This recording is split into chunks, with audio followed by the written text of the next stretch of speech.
All pensioners and retired persons association ఆధ్వర్యంలో EPF కార్యాలయం వద్ద ధర్నా నిర్వహించారు. అధ్యక్ష కార్యదర్శులు సోమేశ్వరరావు, మోహన్ రావు, ఏపీఆర్పీఏ రాష్ట్ర కార్యదర్శి K Satyaraju, SWF state president CH Sundarayya, జిల్లా సిఐటియు కార్యదర్శి B Purnimaraju, united workers association నాయకులు ప్రసాద్ మాట్లాడారు. నాయకులు మాట్లాడుతూ 2014 సార్వత్రిక ఎన్నికల సందర్భంగా బీజేపీ పార్టీ మోదీ నాయకత్వంలో తాము అధికారంలోకి వస్తే ఐపీఎఫ్ 95 పెన్షనర్లకు కనీస పెన్షన్ 3,000 రూపాయలు ఇస్తామని నమ్మపలికారని, నేటికి 10 సంవత్సరాలు మోదీ పరిపాలనా కాలం గడిచిపోయింది అని, కానీ కనీస పెన్షన్ పెంపుదల గురించి ఎటువంటి చర్యలు లేవని విమర్శించారు. ఇప్పటికే అనేకసార్లు ప్రధాని మోదీకి ఆర్థిక మంత్రి, కార్మిక మంత్రి, ఈపీఎఫ్ఓ అధికారులకు విజ్ఞాపన పత్రాలు అందించామన్నారు.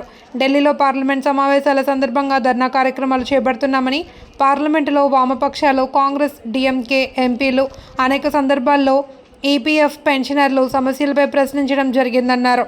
కేంద్ర రాష్ట్ర ప్రభుత్వ రంగ పరిశ్రమల్లో పనిచేసి పదవీ విరమణ చేసిన ఐపీఎస్ 95 పెన్షనర్లు 78 లక్షల మంది పైగా ఉన్నారు.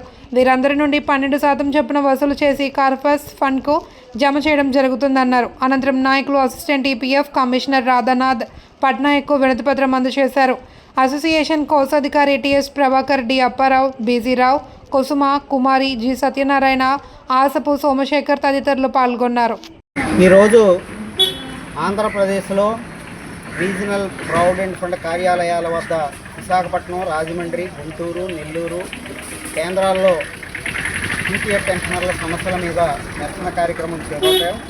ముఖ్యంగా హయ్యర్ పెన్షన్ దరఖాస్తుల్ని పెద్ద ఎత్తున ఈపీఎఫ్ఓ అధికారులు చాలా నిర్లక్ష్యంగా తిరస్కరిస్తున్నారు. కారణాలు చూపించకుండా కూడా తిరస్కరిస్తున్నారు.